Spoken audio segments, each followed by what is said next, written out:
Olá, Neverton. Eu lhe enviei minha história da IQM de 17 dias e você colocou na sua plataforma.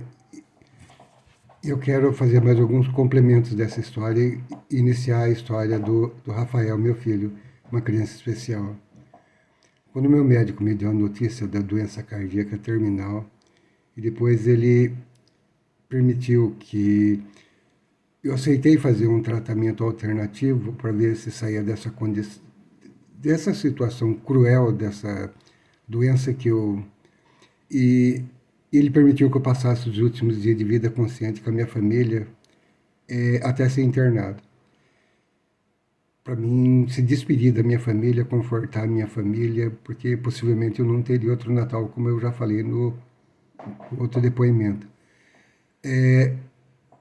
A única pessoa que falava que eu não ia morrer era um filho especial que eu tinha de 12 anos. Ele, para minha família, quando o médico retornou, que eu permitiu que eu retornasse à minha casa para passar o último Natal com a minha família, para minha família eu falei que eu estava com pneumonia, o hospital está cheio, ia internado no dia 26. Mas para ele, quando eu fiquei sozinho com ele, eu falei a verdade para ele. Eu falei, Rafael, papai está com doença cardíaca terminal, o médico falou que o papai vai ficar vários dias no hospital e está correndo sério risco de vida. Aí eu falei para ele que lutaria contra tudo e todos e que eu voltaria para cuidar dele. Aí ele virou para mim, do modo dele, e me falou, pai, você não vai morrer. Pode ficar tranquilo que você vai ficar vários dias no hospital, mas você vai voltar bem para casa. Não se preocupe com nada. Bom, aí eu fiquei aguardando e piorava. Depois eu finalmente fui internado. Fiquei os 17 dias em coma, onde iniciou a EQM, que eu vi a minha morte, meu corpo caiu ao solo, de repente eu vi dois de mim, um corpo espiritual e um físico. O corpo físico, eu vi o socorro do meu corpo quando levaram para o centro cirúrgico. Eu permaneci no quarto num corpo espiritual idêntico ao corpo físico. Eu vaguei pelo quarto, vaguei pelo hospital, vaguei por essa terra trocentas vezes. Fui perseguido, protegido, esclarecido e convidado a fazer a longa viagem, rumo ao céu, rumo ao infinito, rumo à eternidade, rumo ao dia que nunca termina. Fiz a longa, escura e fria viagem, destino de todos nós um dia. Aí eu cheguei lá, quando eu caí nesse lugar, era essa mesma terra desolada, destruída, sem horizonte, sem nada, tudo destruído. Isso aqui tem 8 bilhões de pessoas, lá tem 100 bilhões de pessoas. Todo mundo se entende porque é uma língua só. E a comunicação lá é mental. E eu pegava e ficava perambulando por lá. Aí eu vi a pessoa, perguntei por que essa terra foi destruída. Ele falou que foi basicamente por ações humanas. Né? Destruição, guerras, bombas, aceleramento do colapso para colapso climático, bombas de todo tipo, armas autônomas de todo tipo, inteligência artificial, coisa que está acontecendo agora, ganância humana, concentração de renda por causa da inteligência artificial, as doenças, pandemia, isso aí há 27 anos atrás. Depois eu fui reconhecido e perseguido, protegido e esclarecido. De repente veio uma moça e me chamou pelo nome. Ela falou, Paulo, a hora que eu olhei, eu reconheci como uma esposa do passado. A partir do momento que ela falava, eu via toda a minha vivência com ela no passado. Aí eu vi que eu fui marido e mulher com ela na Arábia, na Turquia, na Itália, na Holanda e no Brasil. Ela falou, Paulo, eu quero falar 3 coisas com você.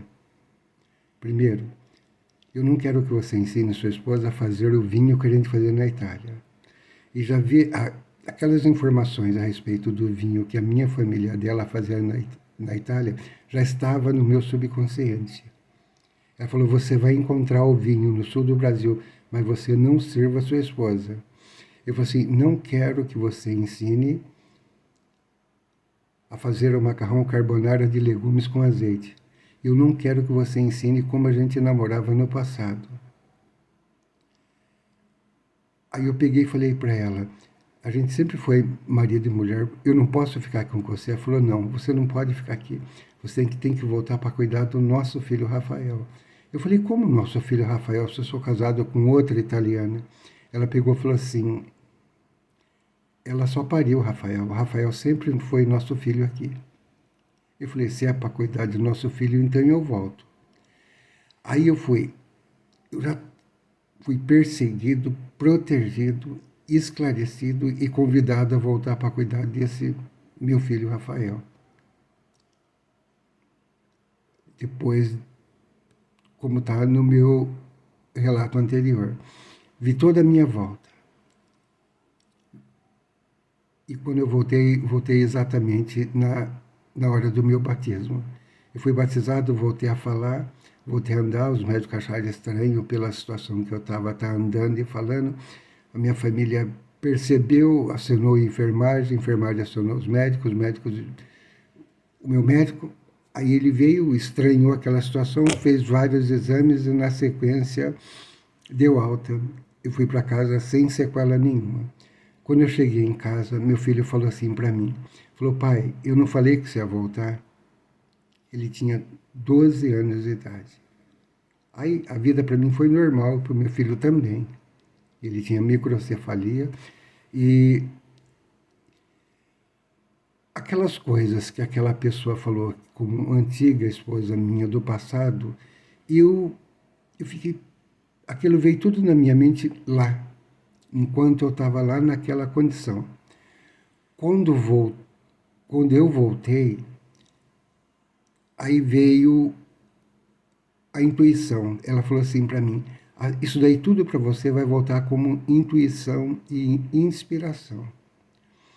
Por incrível que aconteça, eu ganhei algumas garrafas de vinho de pessoas diferentes. Que nem contato uma pessoa que são 5 garrafas de vinho de pessoas diferentes que não tem nada a ver. E é o mesmo vinho do mesmo lugar do sul do Brasil. A hora que eu não sou de tomar muito bebida alcoólica, esse tipo de coisa, eu não gosto muito. Mas me deu uma vontade de tomar o vinho. Quando eu tomei o vinho, aí já veio na imagem aquela pessoa, que realmente era o vinho que a minha família dela trouxe de navios da Itália. Aí eu sempre guardei comigo, que eu não podia revelar para ninguém a fonte do vinho, a origem do vinho, nem a localização dos vinhos. Aí a receita do macarrão carbonara de legumes com azeite já estava no meu subconsciente. E de como a gente namorava no passado, era todos os ensinamentos de Arnaud de Quegel. Isso aí eu não posso nem citar aqui, que não pode. Uma coisa muito, muito íntima e muito profunda, e daí requer muita polêmica no negócio desse, né? Aí eu fiquei pensando, eu falei, puxa vida, como que pode um negócio desse, né? E um belo de um dia ela veio em agradecimento, me agradeceu por ter voltado para cuidar do Rafael. Bom, independente de como o Rafael era meu filho daqui, ou nessa vida, ou de outras vidas, eu amo ele de todo jeito. Mas eu sempre senti uma afinidade muito, muito, muito forte com meu filho. Tanto que ele era especial, e optei por não ter outro filho para outros filhos, para dar prioridade a ele, para dar o bem-estar para ele. E ele tinha 12 anos de idade. Aí ele foi indo, mas os médicos sempre falavam, devido à deficiência dele, que o período de vida dele era curto, seria de 7 a 9 anos, e ele já estava com 12. Ele foi vivendo sempre muito ativo, sempre muito inteligente, pedia uma coisa, pedia uma outra, pedia para passear, pedia isso, escolhia roupa, escolhia comida. Então ele sempre foi uma criança muito ativa, muito inteligente. Ele tinha suas limitações motoras. Ele viveu mais 6 anos e 4 meses. Quando ele completou 18 anos, o médico sempre falava que uma hora a parte respiratória dele ia dar muitos problemas. Aí com 18 anos apareceu uma escoliose, uma cifose, uma torção na coluna na coluna vertebral dele e comprometeu muito a parte respiratória e a parte cardíaca. Como ele era uma criança, um bebezão grande, e ele não poderia fazer aquela cirurgia das hastes na coluna vertebral para alinhar a coluna devido à cifose e à escoliose. Aí o médico falou, pai, ele vai ter várias pneumonias, vai comprometendo o pulmão, uma hora a gente não vai segurar. Então ele tem pouco tempo de vida. E uma hora ele vai ficar dependente do oxigênio. E a gente sempre batalhou pela saúde dele, mas a saúde dele foi indo assim, rápido demais. Evoluiu muito o problema respiratório dele. Aí ele tinha pneumonia, comprometia, vinha em casa, tomava os remédios, fazia inalação, voltava. O médico falou, vai chegar uma hora que ele nem com inalação ele vai voltar, ele vai depender de oxigênio. E ele vai para o hospital devido às sucessivas pneumonias e à dependência do oxigênio. Uma hora esse pulmão, devido às lesões, ele vai diminuindo, uma hora a partir do momento que ele ficar dependendo do oxigênio, possivelmente a próxima pneumonia ele morre. Aí foi. Em 3 meses aconteceu essa situação. Aí ele pegou, estava em casa, ele passou mal, a minha esposa e eu tentávamos fazer a inalação, ele não voltava, a gente levou ele quase roxo para o consultório do médico. Era próximo à minha casa, coisa de 2 ou 3 quilômetros. A gente levou lá e no consultório ele já colocou oxigênio nele, ele já recuperou a corzinha branquinha dele aí o médico falou, pai, chegou aquela hora que eu falei para você, agora ele já está dependente do oxigênio. Ele vai ter que ir para um hospital com a UTI, com suporte de oxigênio. Possivelmente a próxima pneumonia ele não vai suportar. O pulmãozinho dele está muito pequenininho, está muito debilitado. Aí veio a ambulância com suporte de oxigênio, levou ele para o hospital. Aí eu fui de carro atrás, a ambulância tem prioridade no trânsito, chegou mais cedo no hospital, e a hora que eu cheguei lá, eu falei para minha esposa, vai lá fazer a ficha do Rafael, eu vou ver como que o Rafael está lá na UTI, né? Acho que já deu tempo dele já está lá no quarto. Aí eu entrei pela UTI, perguntei pela recepcionista, ela falou assim, que o Rafael já estava instalado e os médicos e enfermeiros estão estabilizando a respiração dele. Ele falou que eu poderia entrar lá. Aí eu coloquei a touca, a roupa para entrar lá, entrei. A hora que eu cheguei no isolamento, que ele estava no quartinho, o médico e o enfermeiro estava saindo e falei, seu filho? Eu falei, pode ficar com ele que ele já está estabilizado, ele já está bem. Bom, a hora que eu cheguei lá, eu falei, Rafael, você está bom, filho? Aí ele já soltou a bomba na hora. Ele falou, pai, eu preciso voltar para o céu. Eu falei, Rafael, como você precisa voltar para o céu? Se eu voltei do céu para cuidar de você. Ele falou, pai, eu sei que você voltou do céu para cuidar de mim, mas agora é hora de eu voltar. Eu falei, mas eu quero que você fique. Ele falou, não, pai, já estourei todos os meus prazos, eu preciso voltar. Eu falei, mas você vai voltar como, Rafael? Você não anda, você tem a sua falta de mobilidade. Ele falou, não, pai.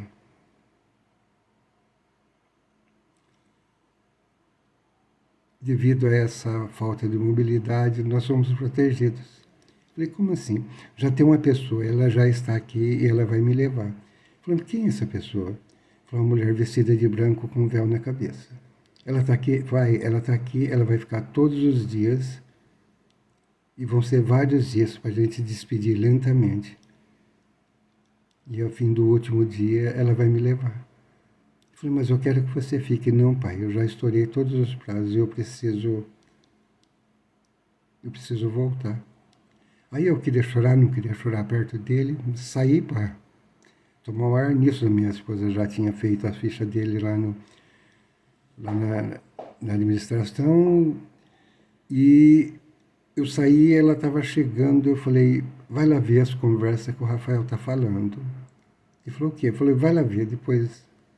Aí eu estava muito emocionado. Ela entrou, passou 5 minutos, ela saiu na mesma condição que eu. chorando. Falou, Paulo, ele falou que tem uma mulher que está lá com um véu na cabeça e que vai levar ele para o céu. Eu falei, é a mesma coisa que ele falou para mim. Aí eu falei, puxa, olha que situação agora. Ele falou que vai ficar vários dias, aí ele falou a mesma coisa. Bom, aí eu não queria deixar essa impressão que a gente estava, lógico, triste, ele saberia, né? Aí eu peguei e voltei, aí estava o médico lá, o médico pediu, como ele era uma criança especial, pediu para ficar lá. Ou eu, minha esposa, vamos ficar lá para a gente ver como que tratava ele, como que seria o contato com ele. Aí eu peguei, eu me habilitei e falei, não, eu fico com ele. Eu fiquei a noite toda com ele. Aí, aí eu peguei umas horas dos intervalos, toda hora tinha enfermagem vendo isso, vendo respiração, vendo isso, vendo febre, vendo isso, aquilo outro, do remédio. Aí eu peguei nos intervalos, nas oportunidades que tinha, eu perguntar para ele se a mulher estava lá. Falou, pai, ela está aqui. Ela vai ficar todos os dias para mim. Eu falei, onde ela está, filho? Ele falou, pai, ela está... Aí ele olhou assim para frente, numa parede, e falou, pai, ela está nessa parede. Você sabe que nessa outra dimensão não existe essa parede. Eu sei, filho. Ela está aí agora? Tá, pai. Ela vai ficar todos os dias até me levar. Aí eu peguei, falei, puxa vida, não dá para falar que você fica mais. Você falou que não. Eu falei, não, pai, eu preciso voltar. Chegou minha hora, chegou o meu tempo. E eu vim só para te proteger. Aí eu peguei e fiquei guardando isso comigo. Aí vai. Fiquei de quando ele internou até as 7 horas da manhã do outro dia. Aí chegou o médico, chamou eu e falou, pai, o Rafael é uma criança muito inteligente. A gente tem uma comunicação total com ele. Então não há necessidade de você ficar com ele aqui 24 horas, que a comunicação que a gente tem com as enfermeiras é total. Eu falei, mas doutor, mas eu posso ficar? Ele falou, não, é melhor você... Eu vou liberar dois horários de visitas para você e para sua esposa. Então, meio-dia e 6 horas da tarde, vocês vêm, vocês podem vir ficar com ele, fica meia hora com ele, para ele não sentir tanta falta de vocês. Mas como é UTI, isso tem bactéria daqui para fora, bactéria daqui é perigoso, bactéria de fora, entra e sai, fica muito tempo aqui, é muito ruim. Então, hora vem você, hora vem sua esposa, a gente vai revezando isso daí. E foi indo. Aí foi todo dia, e todo dia eu falava, perguntava para ele da mulher, ele falou que estava lá, estava isso, aquilo. No 14º dia ele teve uma piora muito grande, muito grande. Ele ficou, olha, teve uma situação com febre, com isso, deu um pneumotórax. Depois passou mais 14 dias, no 28º dia, no 14º dia, ele precisou fazer uma tracostomia. A gente não mais ouviu a voz dele. Ele passou a usar tráqueo e mais 14 dias, no 28º dia, ele teve um outro complemento. Por quê? Usando a tráqueo, começou a formar aquele visgo, um catarro bem duro na garganta pela traqueostomia e quase ele morreu. E ele voltou de novo. Ele teve duas situações extrema e crítica do pneumotórax e nesse catarro, nesse visgo que gerou na garganta dele com a tráqueo. No 28º dia ele voltou. Ele voltava sorrindo, isso, aquilo, outro. Aí a gente não ouviu mais a voz dele. E no 35º dia ele teve uma melhora tão grande que ele passou a não depender mais do oxigênio. Então o convênio falou, não depende mais do oxigênio e vai para casa. O médico do hospital falou, não, ele é uma criança especial, vamos deixar ele mais 3 dias aqui por segurança. Que é para ele ter certeza que uma criança especial melhora, passa a não ter dependência de oxigênio, volta para casa, depende de oxigênio, tem que voltar de novo ao hospital. Então eu vou deixar ele mais 3 dias aqui por segurança. Então, no 35º dia, ele ia ficar até o 38º dia, e no 38º dia a gente dá alta para ele e ele vai para casa. Aí, como o médico falou para mim, eu já estava no naquele reservado que tem para conversar com o médico, peguei e voltei para dar notícia para ele. Aí eu peguei e falei, Rafael, você não está dependente mais do oxigênio, e o médico falou que daqui 3 dias você vai para casa. Aí ele mostrou para mim que não, por gesto, né? Falou que não e mostrava para cima, que ele ia para o céu. Eu perguntei, a mulher está aí ainda? Ele respondia com a cabeça, que a gente não ouviu mais a voz dele, a vozinha dele a gente não ouviu mais. Aí ele é por gesto. Perguntar se a mulher estava lá, ainda estava. Aí falou, daqui 3 dias você vai para casa. Ele falou, mostrou que não. Aí ele mostrou que ia para o céu, mostrava para cima. Aí ele ficou muito triste, mas a hora que eu, como estava no isolamento, a hora que eu saí lá, estavam as enfermeiras, físio, fono, TO, que cuidava dele. Falei, pai, o Rafael vai ter alta. E a gente acostumou muito com ele, se apegou muito com ele.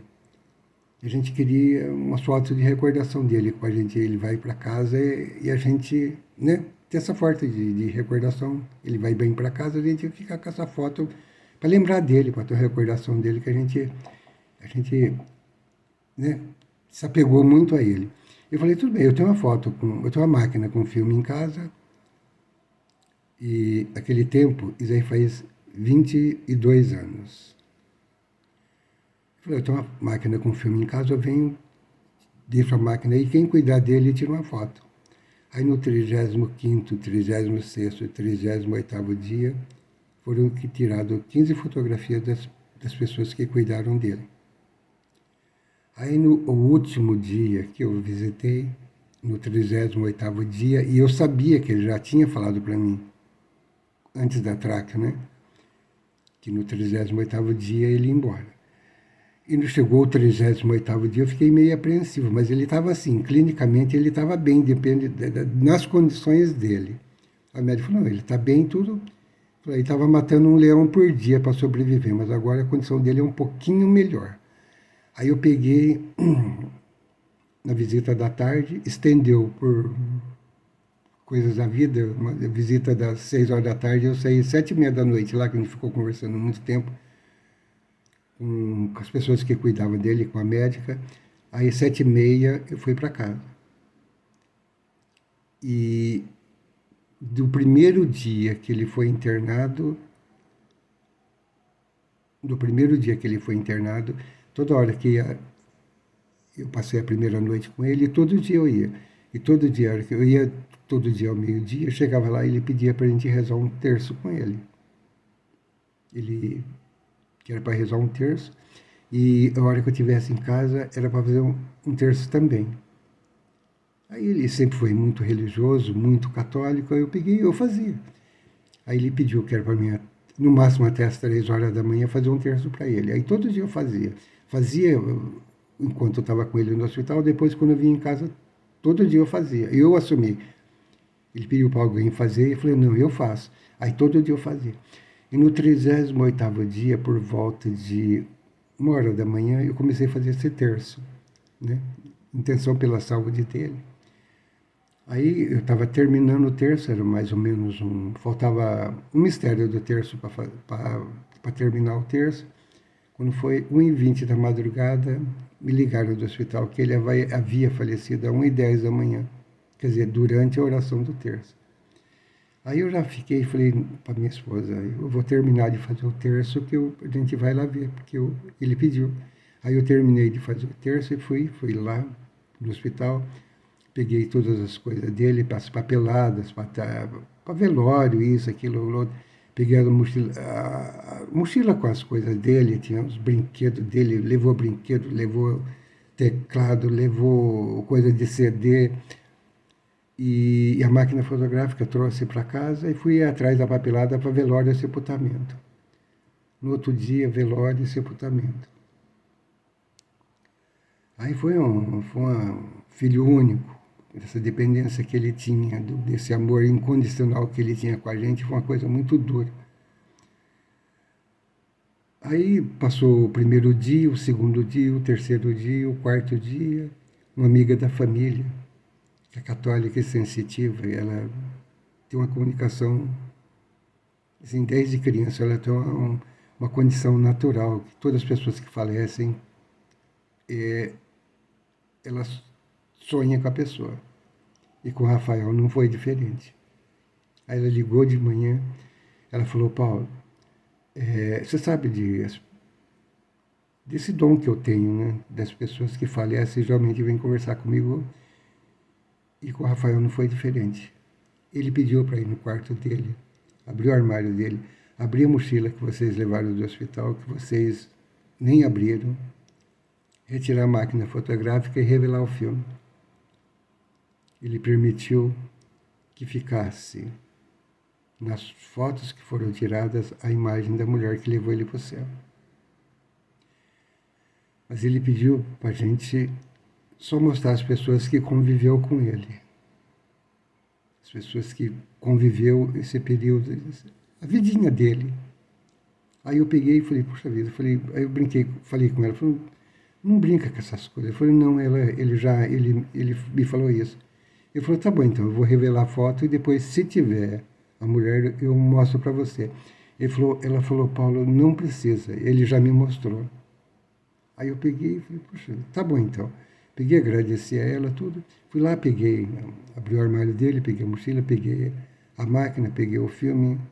Hoje a filme é tudo digital, mas há 22, 23 anos atrás tinha tinha que rebobinar o filme e levar para revelar nas fotóticas da vida. Revela em 1 hora aquele tempo. Aí eu morava no Taquaral e perto de casa, uns 100 metros de casa, tinha uma fotótica. Aí eu peguei e fui lá e